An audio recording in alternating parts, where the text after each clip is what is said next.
Hey guys, we are live. Today we're going to be talking about relationship tips, and my chair is like really loud and squeaky. I'm sitting in an old chair. We need to find a good place to do these live videos. Well, we're running out of places. I know. We need a professional stager. Here, I'll do this. Oh, there we go. Well, we need a professional stager that can come and just set up a nice little cubby in our home. Right now we're sitting in the corner of our office, but anyway, so today we're going to be talking about Wrinkly. relationship tips, and not that we're experts by any means. We're not experts. We argue, we have our disagreements, but I think we have found a few things that have worked for us as far as building a good relationship. And so we wanted to share with you What works for us? what works for us, and doesn't necessarily mean that it's going to work for you, but hey, if you could take maybe one or two things away and start using it or start implementing it, maybe that'll help you guys too. So, all right. So how many times have you guys heard, and you can just hit the like button or love button, and it may apply to you or somebody you know, but it's always the other person. They can't wait to get away from their spouse or significant other and their partner and go be by themselves. Have you guys heard that? They want to go do their own thing. So if that's you or somebody else, just hit the like button and tell me that you probably know people like that. Well, that's setting, in my opinion, that's setting a relationship up for failure, because you're always looking for the out, right? Mm-hmm. It's sometimes it's hard. It's always easier to run away from things or a situation or unhappiness than it is to actually fix the situation. So Yeah. I like hanging out with you. yeah, You're fun. right. Yeah. Maybe not shopping. Right.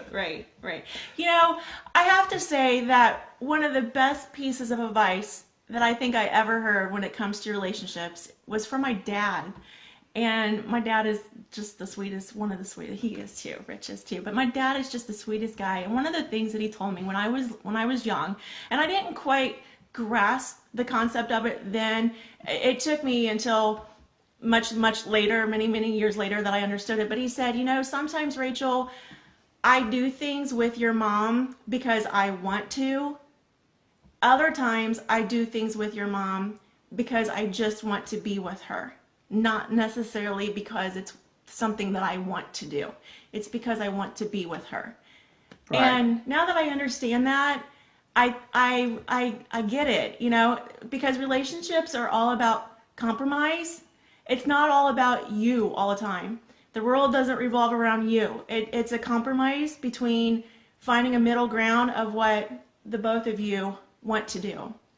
And as soon as we realized that, and I realized it as well, is I don't like to go shopping. I can't stand going to the grocery store. Unless it's at the Under Armour. Right? I would pay somebody to go to the grocery store for me. That's just not one of the fun things I like to do. But I try to get past of thinking, okay, I'm going to the grocery store or I'm going shopping, getting past the actual act itself and focusing more on I'm spending time with Rachel.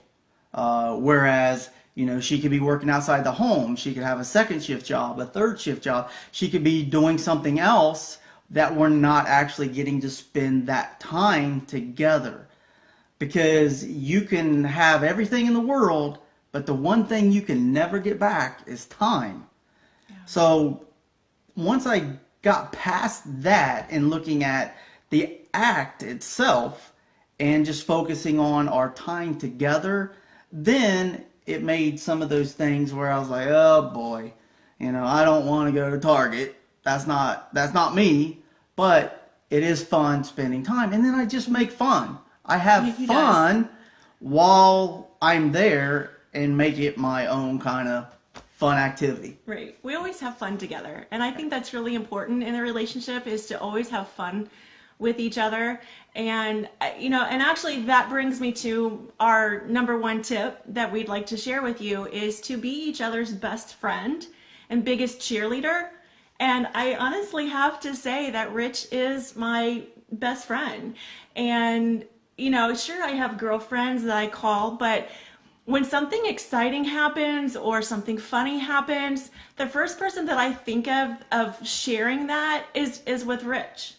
And, I don't know, it's just, I think it's really important to be each other's best friend, and just, and that, with being the biggest cheerleader, what I mean by that is having each other's back. And one of the best things that you can do for your spouse is when you're with other people, like when you're with your friends or you're with your family, talk them up. And I think sometimes we get in this I don't know what the word I'm looking for, but Funk. Not a funk, but hey, this is live, so my brain goes dead. But sometimes we start to just be negative about our spouses. We all get like that, like, oh my gosh, he is driving me nuts, girl, let me tell you. And I think sometimes we start to do that, and then the more we do it, the more it happens. And so focus instead of on the positives of what your spouse is doing, and make sure that you share those positives too. Like I always try to make sure that I say something positive to his parents or my parents or our friends, especially when he's around, but more importantly, when he's not around, because that is going to just lift him up in their eyes. So right, and that's something that guys and girls are totally different. So guys, you have to understand that too, because I don't need positive words. I don't need those positive affirmations and telling me thank you and telling me great job. If I do something, I don't expect Rachel to say, hey, that great job or good job or thanks for doing that. That's not something that's important to me or important to a lot of guys. On the flip side, that's very important to Rachel. She likes to hear those kind of things. And that's where guys and girls are different. So as you have to understand your other person and what's important to them. Is it saying thank you? Is it saying please? Is it when they do something as simple as folding the laundry or doing the dishes and saying, hey, thanks dear, or hey, great job, or wow, you've been really working hard this week. Why don't you just sit down and take a break and I'll do something. So we have to understand the other person and what is it that they like to hear. And that goes along with what's called a love language. If you guys have not read the book called The 5 Love Languages by Gary Chapman, I highly recommend that you do so. He talks about the 5 different love languages that everybody has, even children. And when I read that book, it was a huge eye-opening experience when it comes to relationships, because he and I have different love languages. And most times when you're in a relationship, you think, because I like those words of affirmation, that's what it's called, words of affirmation. So I just assume that's what he wants, but that's not what he needs. He likes the closeness and the intimacy. And so I have to learn to speak his love language. He has to learn to speak mine. But so that brings us to tip number 2, open communication. You have to communicate back and forth and not sweat the small stuff, right?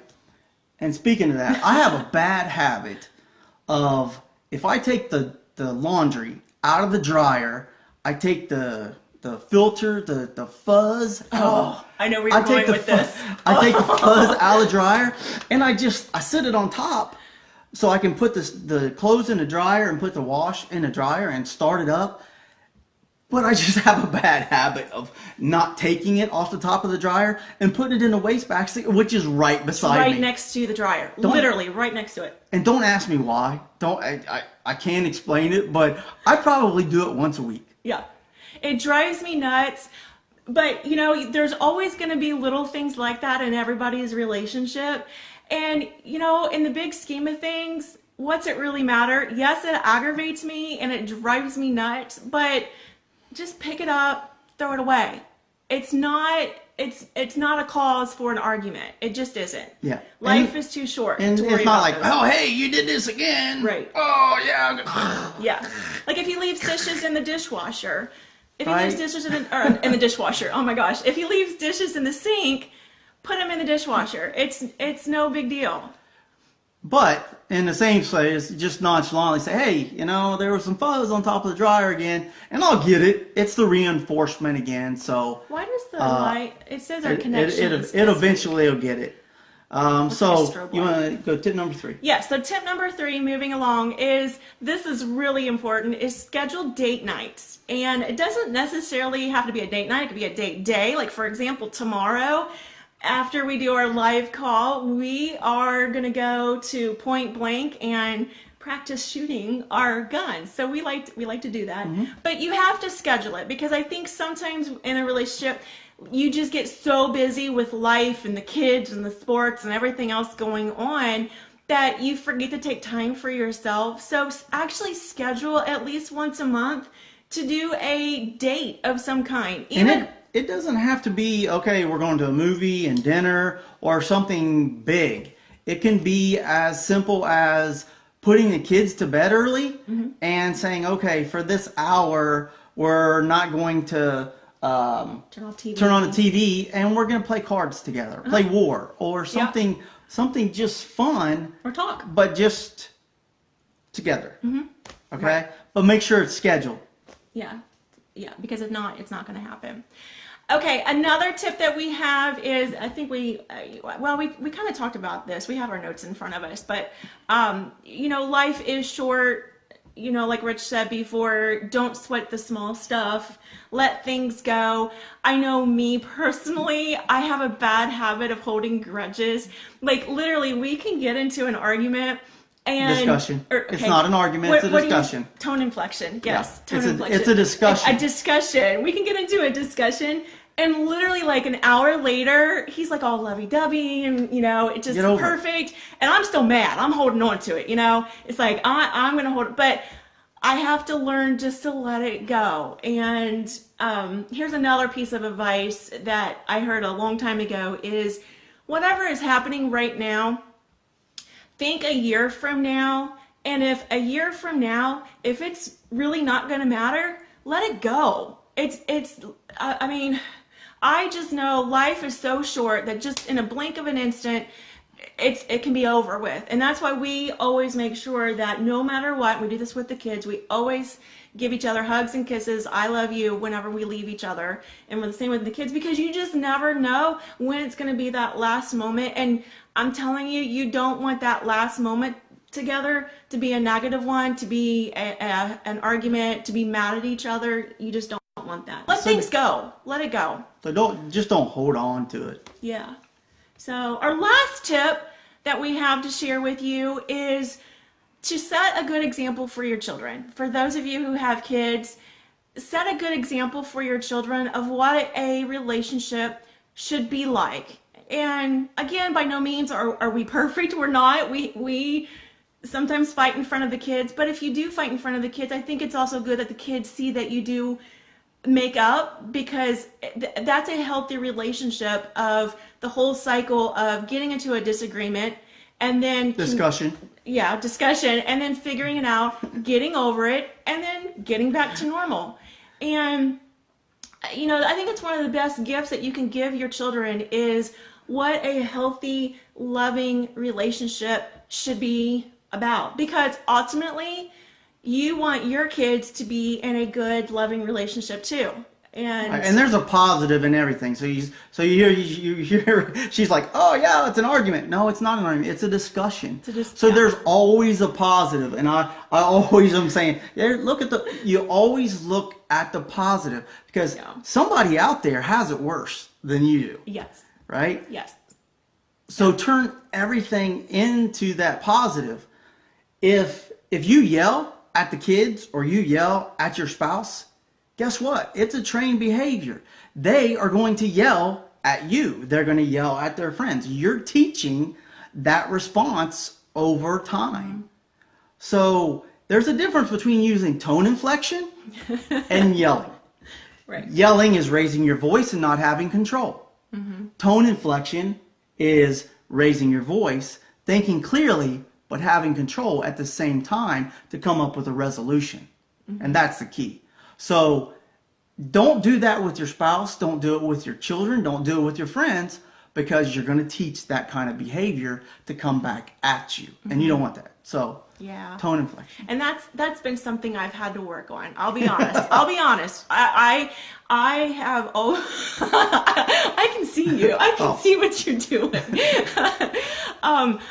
I've always had a temper. I always have. Ever since I was little, I've had a red hot temper, and I've had to learn to control it over time. And Rich has been very helpful in that, so that I'm not looking at the negatives all the time. I'm looking at the positives. And just like today, I keep saying argument. He says discussion. So I'm always learning, right?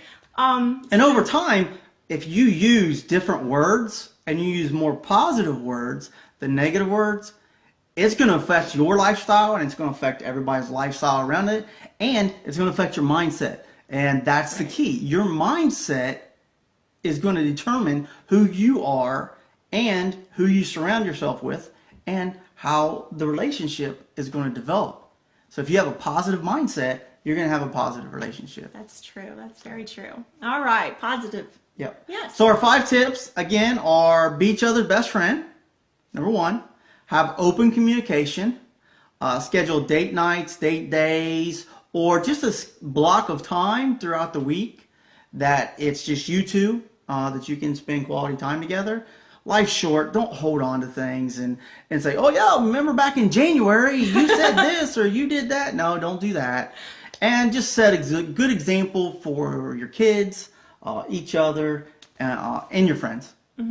Okay? I like it. I like it. So we have a question for you, is if you could just put in the comments section, is what is your number 1 relationship tip? What's something that has worked for you?